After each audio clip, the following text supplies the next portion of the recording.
자, 계속해서 몇 문제 보고, 자, 정리를 해볼까요? 해서 소득세법상 건물의 양도에 따른 장기 보유 특별공제 틀린 것을 고르시오. 라고 해서, 자, 1번, 끄트머리 가서 보시는 게 편합니다. 장기 보유 특별공제 적용을 하지 아니한다. 해서 미등기 양도 자산에 대한 적용하지 않는다. 좀 쉬웠던 지문이에요. 이게 이제 옛날 문제고요. 그 다음에 보유기간 3년 이상인 등기된 상가 건물은 장기 보유 특별공제 적용이 되게 된다라고 해서 맞고요. 1세대 1주택 요건을 충족한 고가주택 장기 보유 특별공제 적용한다는 맞는데 중간 이것 때문에 틀렸어요. 자, 보유기간 2년 6개월 틀렸죠? 보유기간 얼마? 3년 이상이 돼야지. 옛날 문제도 보면 좀 쉽게 구성하는 지문이 되겠습니다. 해서 이때는 장기 보유 특별공제 적용하지 않는다. 그 다음에 이제 양도 차익에다가요 보유 기간별 공제율을 곱해서 자 공제액을 계산을 하게 된다라고 할 것. 그 다음에 보유 기간별 공제율 보게 되면요 지금 일반 상가 건물일 때 15년 이상이 되면은 30%, 아까 우리 고가주택 1세대 1주택 같은 경우 보유기간 10년 이상이 되면 80%의 장기 보유기간별 공제율을 적용을 하게 된다라고 이렇게 돼 있어요. 그래서 자, 이 문제 답은요 3번 좀 쉽게 구성이 됐던 사례가 되겠습니다. 그 다음에 이제 검토 드릴 문제. 자, 소득세법상 거주자 갑이 2008년도 1월 20일에 취득한 물건, 취득가액 3억을 배우자 을에게 증여한 후, 자, 그 다음에 2014년이니까 2년밖에 지나지 않은 상태에서, 자, 바로 병에게 10억에 매도했다. 그래서 이게 이제 지금 25회 때 한번 구성이 됐던 문제인데요. 배우자 직계 존비속으로부터 증여받고 나서 5년 내 양도하게 되면은 결론만 기억하셔야 돼. 바로 취득가액이라고 하는 것은 증여자가 취득할 당시의 가액을 취득가액으로 인정한다라고 할 것. 질문 가보겠습니다. 양도소득세의 납세 의무자는 갑이다. 틀렸죠? 지금 을이 병한테 양도했으니까 을이 소득세 납세 의무를 지게 된다. 두 번째, 장기 보유 특별공제가 적용된다. 요걸 옳게 구성했어요. 이게 뭔 소리냐면 을이 취득한 증여를 받은 시기는 2012년도이고 양도한 시기는 2014년도가 되게 됩니다. 자, 그런데 이때 취득 가액도 뭐로 삼아야 되고, 자, 갑이 취득한 가액을 취득가액으로 삼아야 되고, 갑이 취득한 시기를 뭘로 삼는다? 취득 시기로 계산을 하게 된다. 그래서 이 사안에서는 2008년도에 취득한 걸로 봐야 되기 때문에 2014년 가게 되면 보유기간이 3년 넘죠. 그래서 장기 보유 특별공제 적용을 하게 된다. 이렇게 해서 답은요 2번 이렇게 구성이 됐습니다. 3번 양도 차익 계산 시 양도 가액에서 공제할 취득가액은 8억이 아니라 3억으로 계산을 해야 되죠. 3억으로. 그래서 우리가 앞에서 공부할 때 이런 식으로 했잖아요. 실거래가를 기준해서 양도 차익이라는 거. 양도 가액에서 실거래가에 따른 취득가액, 자본적 지출의 양도 비용 등을 빼서 양도 차익을 계산을 한다. 자, 4번 을이 증여한, 납부한 증여세는요, 자, 세액공제가 아니라 필요경비로 공제가 되는데 의미 없어요. 이 문제는 알 필요가 없는 것이고. 그러니까 이런 거 나왔다고 해서 맨날 뭐 공부하고 해봤자 의미가 없는 게 그 25회 때 시험 이후로 그 전에도 한 번도 안 나왔었고 25대 5회 나오고 나서 26, 27, 28, 29, 30까지 한 번도 안 나왔어. 그러니까 이게 답이 되는 쟁점을 찾아내셔야 돼. 이게 지식을 늘리는 게 포인트가 아닙니다. 하여튼 그래서 이건 신경 쓰시면 안 되고요. 5번 갑과 을이 연대 납부 뭐 틀렸죠? 자, 누가 을이 납세할 의무를 지게 된다. 그래서 아주 오래전 22회 때인가 나왔던 문제가 부당행위 계산 부인 가지고 한번 구성을 했었거든요. 근데 그건 더더욱 복잡해, 공부하기가. 그래서 그건 비우고 최근 7년만 기준으로 보게 되면은 바로 양도 차익 계산의 특례라고 해서 이렇게 증여받은 자산, 배우자 직계 존비속으로부터 증여받은 자산을 5년 내에 양도하는 경우, 5년 내 양도하는 경우 이때 취득 시기, 취득가액은 애초에 증여했던 사람이 취득할 시기와 취득가액을 기준으로 해서 판단을 하게 된다. 그래서 이 문제는 이제 장기 보유 특별 공제와 관련해서 지문을 구성해 봤고, 원래 이제 문제가 좀 다릅니다. 다르다는 게 법령 개정 때문에 안 맞는 것들 제가 수정을 해놓은 상태예요. 그래서 답은 2번 이렇게 보셨고, 그 다음에 검토 드릴 문제, 이런 문제네요. 자, 양도차익 계산 시 양취득 및 양도시기로 틀린 것은, 자, 수학장바 어려웠던 게 뭐였어? 수용에 있어서는 확정 판결, 장기 할부에서는 빠른 날, 이것만 암기하시면은 나머지는 뭐 등기 접수일이니 뭐니 이런 것들은 공부를 해 가다 보면 알 수 있죠. 그래서 1번 끄트머리 등기 등록의 접수일 나와 있죠. 제발 앞 좀 보지 말라고요. 외웠던 게 어떻게 나와 있나 이걸 찾아보시라고. 그러니까 여러분들이 읽어봐봤자 어차피 외우질 못해. 근데 키워드를 잡아놓게 되면 훨씬 외울 가능성이 높아져요. 그래서 등기 접수일 옳은 표현. 자, 증여, 뭐 증여를 받은 날 전혀 어렵지 않고요. 수용 나와 있죠. 수용은 뭐라고 하세요? 판결 확정일 이렇게 외우자고 그랬었죠. 원칙 예외 복잡한 과정 되어 있는데 시험 문제를 구성할 때는 옳게 구성하려면 판결 확정일 이렇게 내야 되거든요. 그래서 3번을 답으로 뽑았었죠. 4번 질문. 자, 등기 등록부에 된 등기 접수일 나와 있죠? 등기 접수일 나와 있죠? 이게 이제 1번하고 그 4번에 나와 있는 등기 등록의 접수일 이것만 외우시면 된다고. 알아서 얘는 일반적인 케이스이기 때문에 그냥 기초 중에 기초가 등기 접수일이거든요. 그래서 얘는 답을 뽑는 주제가 아니에요. 항상 이제 틀린 걸 고르셔야 할 때 옳게 내는 방식으로 구성을 하게 됩니다. 그렇게 봐야겠고. 그래서 지금 경우의 수도 따지지 말고 그냥 기계적으로 등기 접수일 이렇게 외워버리면 문제가 되게 간단해지고, 그럼 남는 쟁점 어려운 거 수학 장바 이것만 가시고 나머지 법과의 관계에서 나머지 분석해야 돼요. 상속은 상속 개시해서 답은 지금 3번으로 구성을 해놨습니다. 그 다음 주제 살펴보시게 되면은, 자, 소득세법 시행령에서 얘기하는 양도 취득 시기, 끄트머리 봐야 돼. 자, 임시 사용 승인을 받은 날이라고 해서 요걸 틀렸고요. 자, 그 다음에 이제 빠른 날 나와 있죠? 뒤로 치고 가는 훈련 하셔야 돼. 빠른 날은 뭐가 나와야 돼? 장기 할부라고 돼 있죠? 그 다음에 등기 접수일 아시겠죠? 그죠? 곳곳 등기 등록의 접수일 이런 거 있었잖아요. 그 다음에 상속이 개시된 날, 환지처분 공고가 있는 날에 다음 날이라고 돼 있죠. 그래서 답은 몇 번이 되는 거라고요? 1번이 되게 되는. 무허가 자가 건축은 사실상의 사용일이라고 하는 거. 아니, 이걸 내용을 몰라도 외웠던 바에 따라 접근을 하자고요. 빠른 날 있으면 뭐가 있을 때? 장기 할부. 그 다음에 지금 또 나온 이거 이렇게 등기 접수일은 맞는 거죠? 등기 접수일은 맞는 거죠? 그러니까 여러분이 이걸 외울 수 없다니까 앞에 있는 내용을 외워봤자 머릿속에 들어가지 않는다고요. 뒤에 키워드만 가지고 가면 다 떨어진다고. 그 다음에 상속 개시는 날 어렵지 않아. 그 다음에 아까 환지처분 공고일의 다음 날. 맞죠? 이렇게 문제를 푸는 거라고. 우리가 공부를 하는 이유는 법조문으로 설명해 드리려고 공부를 하는 게 아니라, 이해를 해보려고 공부를 하는 게 아니라 시험에서 점수를 받으려고 공부를 하는 거라고요. 그리고 이것도 양들이 많아서 힘들다고요. 돌아서면 잊어버리고 돌아서면 잊어버리고. 그럼 미련스럽게 다 문장을 키워드도 못 외우는데 문장을 외우려고 해버리면 이게 답이 안 나와요. 답이 안 나오니까 어떻게 해야 된다? 그냥 키워드를 가야 된다고. 다시 등기 접수일은 무조건 옳게 뽑는다고요. 등기 등록의 접수일은 무조건 옳게 뽑는다.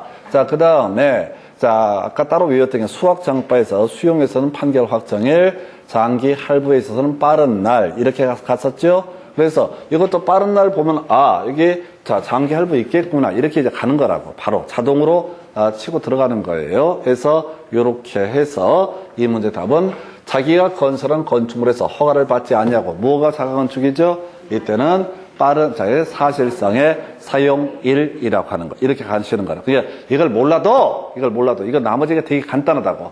수학 장바에서 빠른 날 장기 할부, 등기 접수일 콜, 상속 개시 날 콜, 뭔지 모르는데 환지처분 공고일의 다음 날 이렇게 가는 거라고요. 경우의 수를 따지지도 말고 고민도 하지 마시라고. 항상 문제를 구성할 때는 예외 파트를 가지고 출제가 이루어지기 때문에 답이 이렇게 쉬워지는 거예요. 근데 이제 자꾸 내용을 파악하려고 하면은 자기 분수를 뛰어넘는 겁니다. 진짜 미련한 짓거리예요. 너무너무 양들이 많아서 이게 지금 7년 동안 두 문제가 구성이 됐는데 이런 문제는 무조건 맞춰야 돼요. 기억 1번이 제일 어려워 사실은. 근데 나머지가 거의 루틴에 해당되는 부분이니까 요 나머지 관계에서 쉽게 답을 뽑아낼 수가 있겠고요. 자, 이렇게 설명을 드렸고요. 그 다음에 이제 검토드리게 될 주제가 그 다음 주제 가서 같이 좀 볼까요? 이렇게 되어 있습니다. 자, 과세 표준이라고 하는 거. 자, 이제 간단한 주제 남아 있어요. 과세 표준이라고 하는 거. 앞에서 차, 금, 과 이런 순서로 접근해 왔었죠. 차, 금, 과 이런 거 있었죠. 차, 금, 과라고 해서 자, 제일 먼저 양도 차익 계산했었고요. 두 번째가 양도소득 금액 계산했었고요. 세 번째가 양도소득 과세 표준이라고 하는 것을 계산을 하게 됩니다. 그래서 양도 차익은 양도가액에서 실거래가를 기준으로 양도 취득가액 등 필요 경비를 뺐던 것이고 추계 결정이라고 해서 매감기, 매감환기 이런 식으로 해서 양도 차익을 계산을 했던 바가 있습니다. 자, 그리고 양도 차익을 계산을 하고 나서 아까 3년 이상 보유했다는 전제에서 장기 보유, 특별 공제액을 빼게 되면은 이것이 양도소득 금액이 되게 될 것이고 양도소득 금액이 이제 계산이 되게 되면 여기서 기본 공제 250만 원을 빼게 되면 이게 양도소득 과세 표준이라고 하는 개념이 되게 된다. 그래서 이 과세 표준에다 세율을 곱해서 양도소득 산출세액이라는 것을 계산을 하게 됩니다. 자, 근데 기본 공제 관련해서는 앞에서 공부할 때 다른 거 빼버리고요. 바로 미등기 양도 자산에 대해서는 장기보유 특별공제 적용을 하지 않았고 기본 공제도 다 적용을 하지 않는다. 이렇게 논의를 삼았던 바가 있습니다. 일단은 좀 간단한 얘기부터 해볼까요? 자, 과세 표준의 계산. 우리가 이제 소득세는 3개가 있다고 그랬어요. 양도소득세, 퇴직소득세, 종합소득세라고 하는 거 해서 이렇게 3가지 이슈로 가게 될 텐데, 자, 종합소득세, 양도소득하고요. 그 다음에 퇴직소득을 제외한 부분에 대해서 나머지 6개 소득에 대해서 부과하는 세금을 종합소득세라고 부르게 됩니다. 퇴직소득, 따로 이 퇴직소득세가 부과가 될 때, 과세가 될 테고요. 그 다음에 양도소득에 대해서 양도소득세가 과세가 된다. 그래서 볼까요? 구분계산 해서 이 종합소득세 과세 대상하고 퇴직소득세 과세 대상하고 양도소득세 과세 대상은 따로따로 계산을 하게 된다. 그래서 한 해에 퇴직도 하고 양도도 하고 기타 소득이라든가 또 사업소득 이런 게 있었다면 종합소득세 따로 낼 테고 그 다음에 퇴직소득세 따로 낼 테고 양도소득세 따로 내게 된다. 이때 주인공 양도소득세니까 양도소득의 과세 표준이라고 하는 것은 종합소득은 따로 계산해야 되고 구분해서 계산할 테고 또 퇴직소득과도 다 구분하여 계산한다. 그래서 소득세 종류가 3개다라는 개념 이것만 잡고 있으면 이 문제는 별로 어려울 주제가 아닙니다. 그래서 양도소득이라고 하는 것은 퇴직소득, 종합소득과 구분하여 계산을 하게 된다. 그래서 자 이제 양도소득 과세 표준이라고 하는 이미 누차 말씀드린 것처럼 양도소득 금액에서 기본 공제액을 뺀 금액 이게 바로 뭐가 된다? 바로 과세 표준에 해당이 되게 된다라고 하는 거. 양도소득 과세 표준에 해당되게 되는 게 뭐라고요? 자, 그 양도소득 금액에서 기본 공제액 250만 원을 빼게 되면은 이것이 양도소득 과세 표준이라고 하면 여기에는 뭐 문제 자체가 단순해서 크게 다뤄질 쟁점은 아니고요. 자, 기본 공제. 자, 아까 부동산 등하고 주식 등 따로따로 있었죠? 그래서 아까 구분하여 계산한다 기억나시죠? 부동산 등의 양도소득과 주식 등의 양도소득은 구분하여 계산한다라고 했었잖아요. 네, 그래서 각각 얼마? 250만 원씩 빼게 된다. 이런 논리가 되는 거예요. 그러나 이미 본 것처럼 미등기 양도 자산에 대해서는 어떻다? 기본 공제도 적용하지 않는다라고 하는 거. 이렇게 해서 과세 표준이라고 하는 거. 소득 금액에서요, 기본 공제를 뺀 금액. 이렇게 정의를 합니다. 그럼 이제 제일 미쳐버리는 부분 중에 하나가 양도소득세, 소득세율이라고 하는 것이 이슈가 되게 됩니다. 해서 이게 지금 한 5년 사이에 2번 나왔어요. 양도소득세, 소득세율. 자, 그런데 이 양도소득세율이라고 하는 것은요, 현실적으로 절대 때려 죽여도 못 이옵니다. 경우의 수가 뭐 몇십 가지가 나오게 돼요. 조정 대상지에서 세율 달라지고 비사업용 토지일 때 세율 달라지고 이런저런 너무너무 복잡해서 외울 수가 없어요. 근데 시험에 나오거든요. 그러면 시험에 맞춰서만 공부를 하셔야 됩니다. 이거는 사실 이제 중개업소 가게 되면 양도소득 세율표라고 해서 아주 겁나 크게 붙여놔요. 경우의 수가 다 다르기 때문에 그걸 찾아봐서 간단하게 가이드를 해드려야 되니까 사람들이 자꾸 물어보거든. 내가 기업 공인중개사인데 매도인이 와서 양도소득세 얼마쯤 나옵니까? 라고 물어봤을 때 몰라요 라고 얘기해버리면 삐져가지고 그 사람이 물건을 딴 데 내놓으니까 어떻게든 간에 대충 이제 정확한 금액은 아니라 할지라도 이 정도로 볼 수가 있고 자세한 내용은 세무사를 봐야지 정확하게 특정이 될 수가 있다까지는 설명을 해줘야 되거든. 그래서 내가 이걸 외워서 풀 수가 없기 때문에 이걸 외워서 설명을 할 수 없기 때문에 세율표가 중개업소에 거의 다 비치가 돼 있을 겁니다. 그렇다 치고 지금 시험용으로 접근했을 때 일단은 제일 간단한 거 미등기 양도자산은 100분의 70 이건 나오지도 않아. 너무 유치해. 한 10년 전에 나왔던 그런 문제 패턴. 그래서 미등기 양도자산 관련해서 앞에서 논의했던 몇 가지가 있었죠. 해서 첫 번째 장기부의 특별공제 적용하지 않는다. 기본공제 적용하지 않는다. 세율은 70%를 적용한다. 근데 제일 중요한 것은 점점점은 미등기 양도자산에 포함되지 아니한다. 그래서 작년에 나왔던 문제가 비사업용 토지에 해당하지 아니한다. 이런 것들도 이슈가 됐던 바가 있습니다. 그렇다 치고 이제 등기된 자산 중에서 건물, 비사업용 토지를 세운 토지, 그 다음에 조정 대상 지역 아닌 지역의 1주택 소유자의 소위 양도소득 세율이라는 것을 보게 될 텐데 자 만약에 비과세대 대상이 되면 어차피 세율은 의미가 없는 것이고요. 이건 의미상 2년 보유, 2년 거주 요건을 충족하지 못했다거나 또는 9억 초과 뭐 이런 일정한 경우에 세율이라고 생각을 하시면 됩니다. 근데 공부할 때는 단순하게 가면 돼. 해서 일단 첫 번째 건물 보유기간 1년 미만이면 50%의 세율을 적용을 하게 됩니다. 보유기간 1년 이상 2년 미만이 되게 되면 얼마? 40%의 세율을 적용한다. 2년 이상 보유하면 더 이렇게 복잡해요. 과세 표준에 따라서 세율이 다 달라지게 됩니다. 토지요. 보유기간 1년 미만 양도했을 때 세율 50% 적용을 하게 됩니다. 그리고 1년 이상 2년 미만 보유했을 때 40%라고 되어 있고요. 그 다음에 주택의 경우 1년 미만 보유했을 때 40%, 나머지 1년 이상이 되게 되면은 일반 세율을 적용한다. 기본 세율을 적용한다 해서 기본 세율은 6%부터 시작해서 쭉 나오는데 과세 표준에 따라서 그러니까 이게 뭐냐면은 양도소득 과세 표준이 크면 클수록 높은 세율을 적용한다. 이런 논리 구조이기 때문에 정확하게 금액을 추정을 할 수가 없는 거예요. 정확하게 양도소득 과세 표준이 계산이 돼야지 세율을 확인할 수 있다. 그래서 이 문제를 풀어갈 때 토지 건물은 1년 미만일 때면 얼마?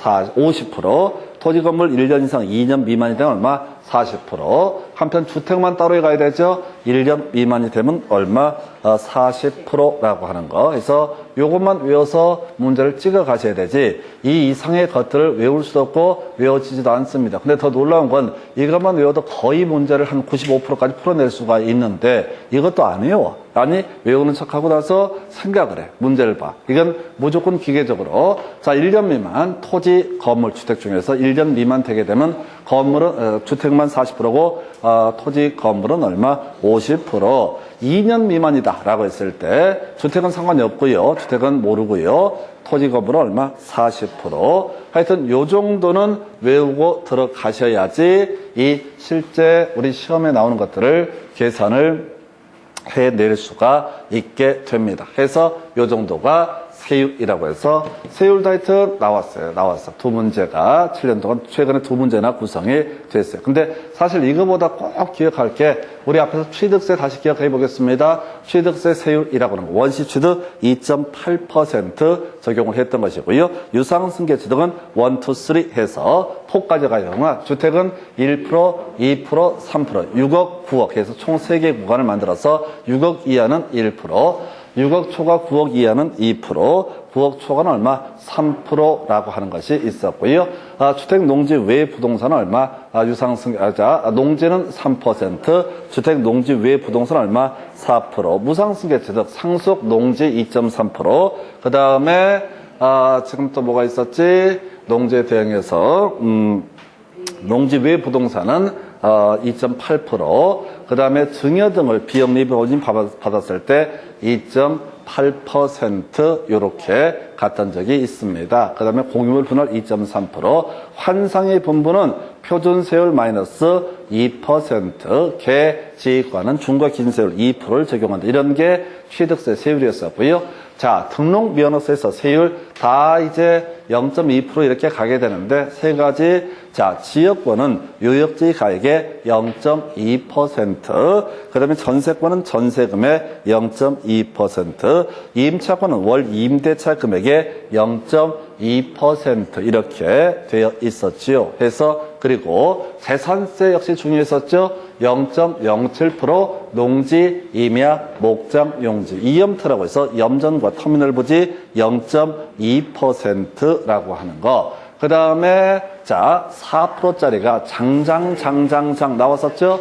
골프장용 토지, 고급 오락장용 토지, 골프장용 건축물, 고급 오락장용 건축물, 별장해서 4%, 그 외 별도 합산 과세 대상 토지라든가 종합 합산 과세 대상 토지, 별장을 제외한 주택은 초과 누진 세율이라고 해서 과세 표준에 따라서 세율이 달리 적용이 되게 된다. 그래서 하여튼 재산세에서 단일 세율 파트는 줄줄줄 외워두셔야 돼. 그리고 양도소득세에서 세율이라고 하는 것을 보게 되면 다시 토지 건물 1년 미만 50%, 주택은 1년 미만 40%, 토지 건물 2년 미만 40%, 자, 주택은 1년 이상이 되면은 초과 누진 세율을 적용을 하게 된다. 딱 요 정도 세율. 요거는 이제 거의 구구단처럼 나올 수가 있어야 됩니다. 그래야지 이 문제를 어느 정도 손을 볼 수 있고, 이걸 뛰어넘는 문제는 손 못 대는 거예요. 그런 걸 해봤자, 지금 오늘 쭉 주의한 내용들, 양도소득세 산출 과정을 보여드리는데,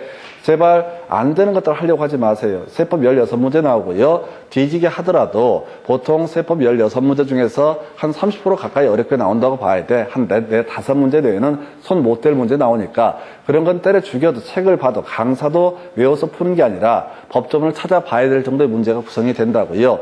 대신 한 8문제, 9문제는 거의 구구단처럼 줄줄줄 풀 수가 있게 되면은 점수 나오는데 별 지장이 없다고요. 그래서 이게 세법을 열심히 해갖고 점수를 뽑는다 이런 것도 아니고 하여튼 골고루 과목별로 빠짐없이 체크하는 것. 지금 제가 말씀드린 취득세, 등록세, 재산세, 세율 같은 것은 절대로 틀리면 안 되고 양도소득세 세율도 이 정도까지는 알고 가셔야 됩니다. 그 정도. 문제 가지고 확인을 해보겠습니다. 자, 거주자의 양도소득, 과세 표준 계산 등에 관한 설명 옳은 것을 고르시오라고 해서 자 일단은 가볼까요? 양도소득 금액을 계산할 때 부동산을 취득할 수 있는 권리에서 발생한 양도차손은 토지에서 발생한 양도소득 금액에서 공제할 수 없다라고 해서 틀렸죠? 부동산 등기는 어떻다? 통산하게 된다 해서 토지가 부동산이고 부동산을 취득할 수 있는 권리 한쪽에서 양도차손이 발생하면 어떻다?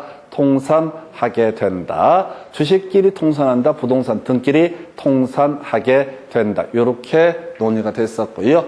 자, 그 다음에 2번 양도차익을 실거래가에 따르는 경우 자, 그 취득가액은 감가상각비로서 보지 마요. 딱 보는 순간 우리는 알고 있어. 이게 뭔 소리인지 모르겠다는 걸. 아니, 그게 능력이라고요. 내용을 쓱 봤을 때 뭔 소리인지 모르겠다는 지문이 뜨잖아요. 눈길도 주지 말라고. 제일 멍청한 인간들이 이걸 계속 혹시나 싶어가지고 읽어보거든요. 아니에요. 딱 보면은 그래도 알 수 있는 거. 여기서 1번 지문에서 키워드는 뭔지 아세요? 양도차손. 양도차손 나오면 통산한다. 그걸 이제 한꺼번에 계산한다. 이런 얘기가 될 테고 2번 지문은 뭔 소리인지 알 수도 없어요. 3번 지문. 자, 양도소득에 대한 과세 표준은 종합소득 그리고 퇴직소득에 대한 과세 표준과 구분하여 계산한다. 겁나 쉽죠? 소득세 세 가지가 있다고 그랬어요. 종합소득세, 양도소득세, 퇴직소득세. 그래서 각각 따로 계산을 하게 된다라고 할 것.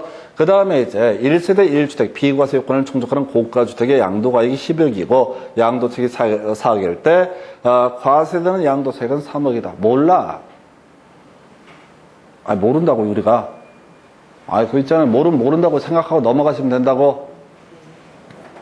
그 다음에 뭐야? 지금 양도가액에서 공제할 수 있다. 증명 서류에 의해서 확인되지 않는 경우. 틀렸죠? 앞을 보면 당해요? 앞을 보면 당한다고요? 아, 저런 거 있잖아요. 서산. 서류 없으면 어떻다? 공제할 수 없다. 이렇게 가야 되죠. 근데 이 문제는 일단 설명을 드릴게요. 1번 하나 알 수 있어요. 부동산 등기는 어떻다? 통산하게 된다. 그러니까 한쪽에서 양도 차손이 발생하면 딴 데서 발생한 양도소득 금액에서 그만큼을 빼주게 된다. 요건 알 수 있어요. 2번 길어서 읽어봤자 의미도 없어. 3번 거저주는 문제죠. 제일 쉬운 문제죠. 양도소득 금액은 종합소득 과세표준, 그 다음에 지금 퇴직소득 과세표준과 구분하여 계산한다. 답이 이렇게 쉬워요. 답이 이렇게 쉽게 나온다고요. 아까 우리 기억해 보시면은 매감기, 매감한기 이런 거 문제, 5번 문제 다 뽑을 때도 1번부터 5번까지가 거의 막 숨 막히게 어렵게 구성이 됐었어요. 막 모를 얘기가 부지기수야. 그러니까 모르는 문제 나왔다고 해서 짜증을 낼 것도 아니야. 그때는 모든 문제를 그러니까 지금 공부를 하는 건 뭐냐면 잘 찍어 보려고 공부를 하는 거예요. 딱딱 떨어지는 문제가 나오면 감사하겠지만은 그건 이제 요행수를 바라는 거라고요. 내 입맛에 딱 맞는 문제가 안 나와. 앞에서 우리 공부했던 문제 중에 저런 거 있었잖아요. 비업무용 토지. 3번, 4번, 5번. 3번 비업무용 토지에 해당한다. 4번 비업무용 토지에 해당하지 않는다. 5번 비업무용 토지 여부를 판단함에 있어서는 이렇게 나왔었다고요. 그럼 이제 그런 문제를 보게 되면 처음 나온 문제라고요. 그럼 찍을 수밖에 없다고요. 근데 그걸 문장을 읽어버리시게 되면은 모를 얘기를 일 없이 보는 거예요. 그럼 이제 제일 뒤에 단어 이런 것만 딱 쓱쓱 체크를 해보게 되면은 결국은 비업무용 토지가 출제 포인트구나라는 하는 것을 하나도 내용을 몰라도 판단을 한다고. 그럼 그 중에 찍는 거야. 무슨 얘기인지 아시겠어요? 공부를 하나도 안 한 상태에 모르는 문제가 나왔다고. 그러면 수험생들이 읽어본다고. 제가 진짜 짜증나 읽어보는 사람들이야. 뭐 안다고 읽어봐. 그때는 내용을 보는 게 아니라 규칙을 보는 거예요. 규칙을 보게 되면 문장에서 비업무용 토지 해당한다, 해당하지 않는다 이런 식의 지문들 나오면은 그냥 자기 마음대로 가는 거예요. 내용을 보지 말고. 내용 보면 여러분 다 틀려 무조건. 그런 얘기합니다. 중개사 관련해서 공부하는데 자기 상식으로 풀면은 다 틀린대. 상식으로 찍으면 다 틀린대. 상식이 없는 사람이에요, 그 사람은 사실. 전 다 외웠으니까 다 상식으로 풀린다고요. 상식이 없으면 어떻게 해야 돼요? 상식을 키우면 되지. 근데 안 커, 상식이. 상식이가 7살 이후로 크질 않아, 계속. 이거는 안 크는 상식을 보면서 커라 해봤자 답이 안 나와. 시험은 오늘 내일 바로 있는데. 그러면 이제 운명이 맡기는 거야. 운명이 맡기는 거라고요. 그러니까 찍어야 할 입장이라고 하면 어떻게 잘 찍을까를 고민을 하셔야 돼.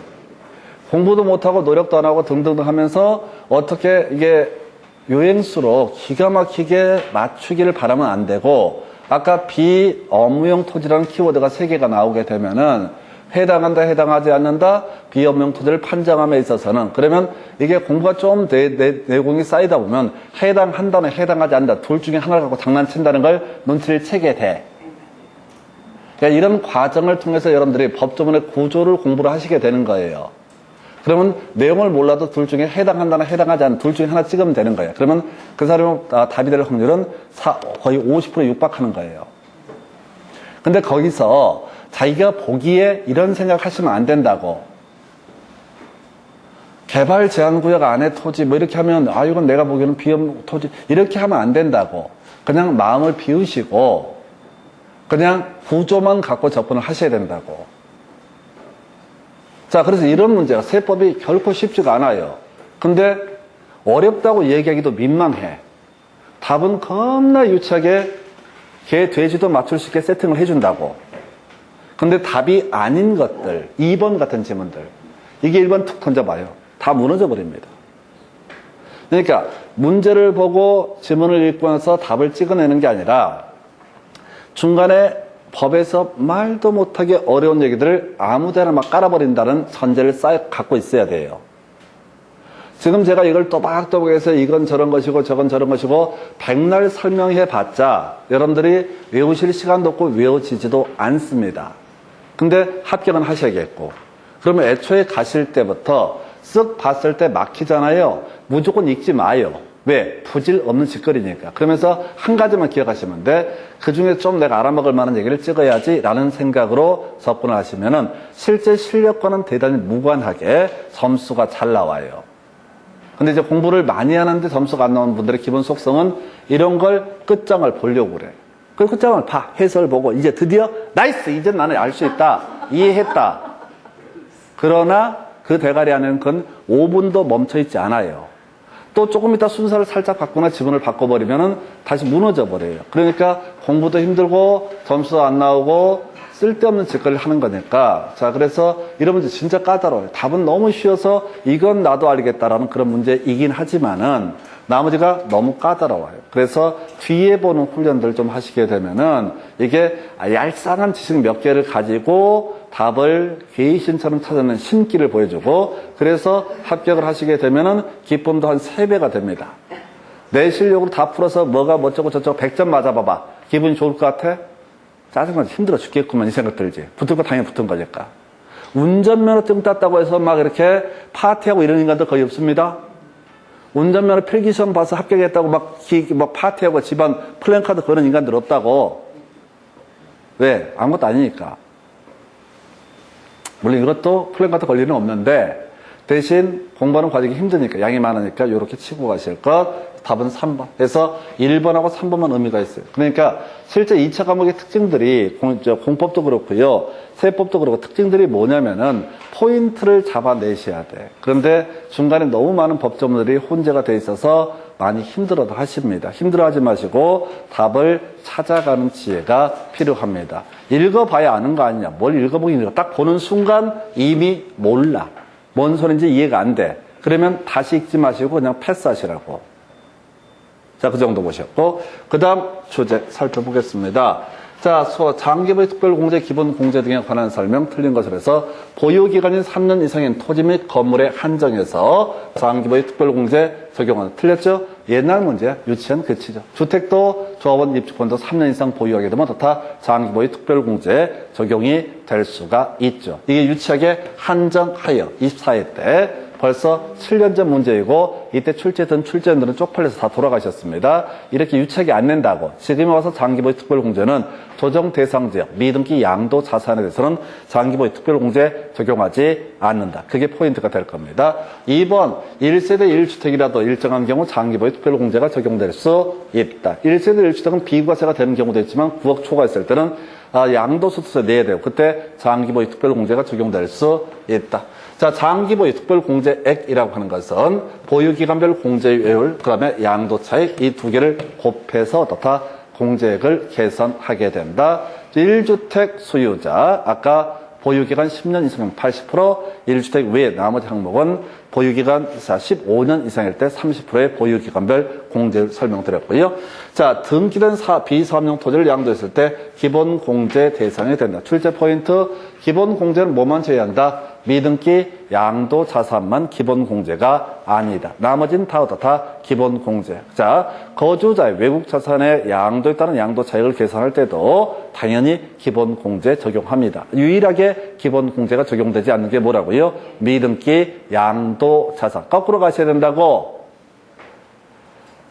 어떤 지문이 나오든 흔들림이 없애려면 거꾸로 가야 된다. 키워드 미등기 양도 자산은 어떻다? 기본공제 적용하지 않는다. 그 정도. 그 다음에 장기보유 특별공제가 계산 시 해당 자산의 보유기간은 기본적으로 취득일로부터 양도일까지가 돼야 되겠지만, 배우자 직계 존비속 간의 증여 재산에 대해서 2월과 5년 이내에 양도하는 경우에는, 자, 증여한 배우자 또는 직계 존비속이 그 자산을 취득한 날부터 기산한다. 그래서 아까 5년 내 증여받은 배우자 직계 존비속으로부터 증여받은 자가 5년 내 양도하는 경우에는 바로, 자, 증여자가 취득한 시기 취득하는 가액을 기준으로 지금 양도소득세를 계산한다라고 설명드렸고요. 답은 1번. 좀 옛날 문제 유치 찬란했던 거. 그 다음 주제 보겠습니다. 그래서 지금 이 문제는 과세표준 얘기인데 그냥 생략을 할게요. 그래서 이건 지금 계산 문제라서 나중에 좀 숙달이 돼야지 잡아낼 수 있는 문제가 되겠고요. 그 다음 문주제 보겠습니다. 자, 이게 이제 세율 얘기가 두 문제가 나와 있어요. 세율 문제. 자, 27회 때 그리고 29회 때인가 두 번 구성이 되는데 외웠던 거 하십시다. 토지하고요, 건물. 토지하고 건물 1년 미만이 되면 얼마? 50%. 그 다음에 주택은 1년 미만이 되게 되면 얼마? 40%. 그 다음에 토지와 건물이 얘가 1년 이상 2년 미만이 되게 되면은 얘는 얼마? 40%. 이것만 가지고 이것만 끊임없이 해야 되고 이것만 가지고 문제를 풀어 가시려고 생각하셔야 돼요. 다른 것들은 문제 구성 자체를 할 수가 없어요. 너무 어렵기 때문에 차트를 봐도 풀 수 없어요. 자, 끝번에 가서 보십시다. 주택 나와 있죠? 주택 나와 있죠? 1년 미만이면 얼마? 40%. 그럼 1년 이상이 되면 모르죠? 1년 이상이 되면 초과 누진 세율이라고 해서 뭐 알 수가 없다고요. 그래서 이건 나가리 가는 거야.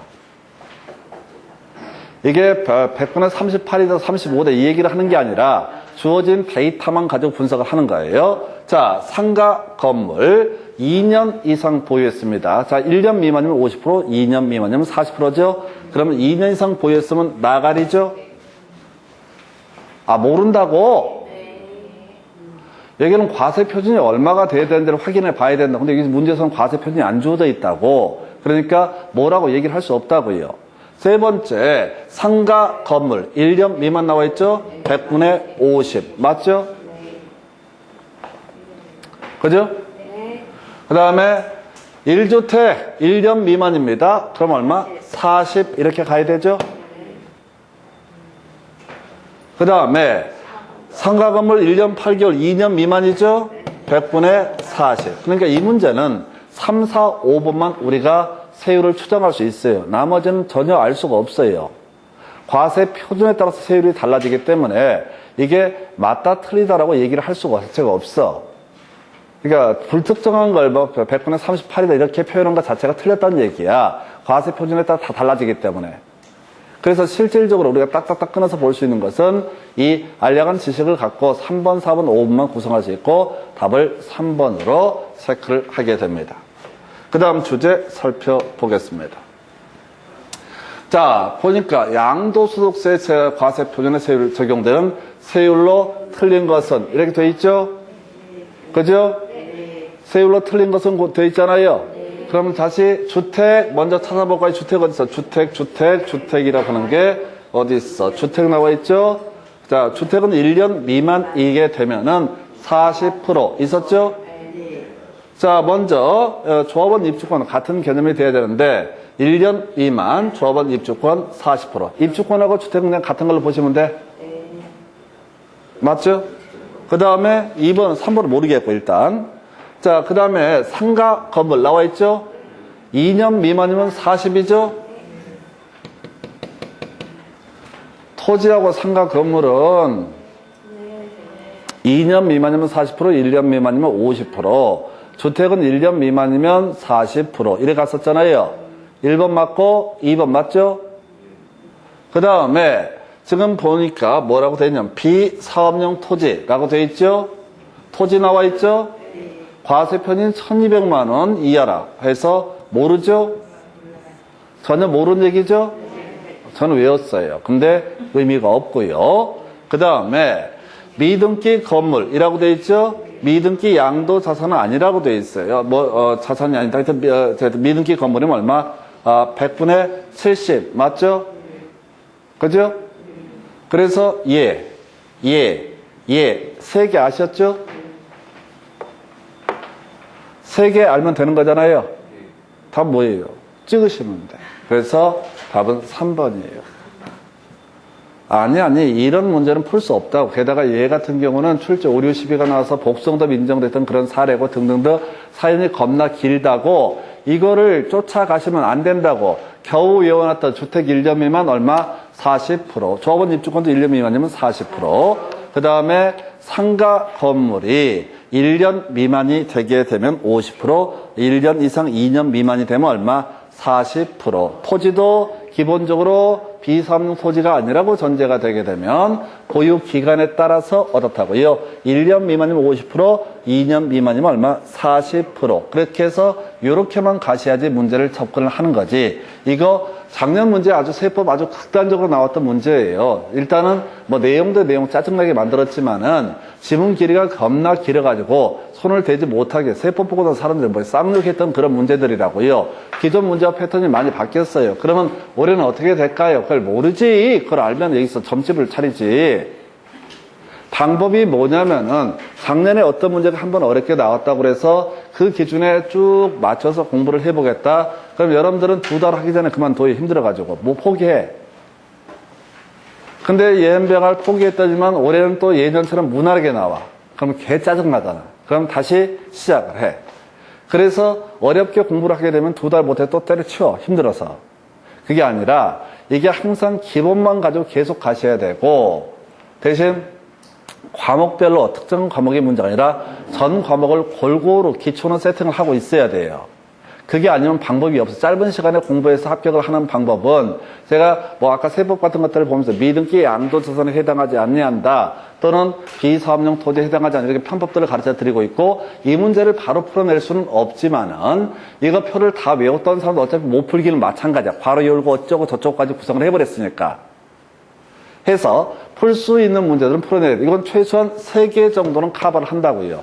그럼 이제 연필로 굴리는 거지. 4번 할까, 3번 할까. 그렇게 해서 이건 해결해야 되지. 학원 강사가 직접 풀 수 없는 문제들은 그런 문제가 나온다고요. 그래도 확률 50%까지는 거의 접근할 수 있다고.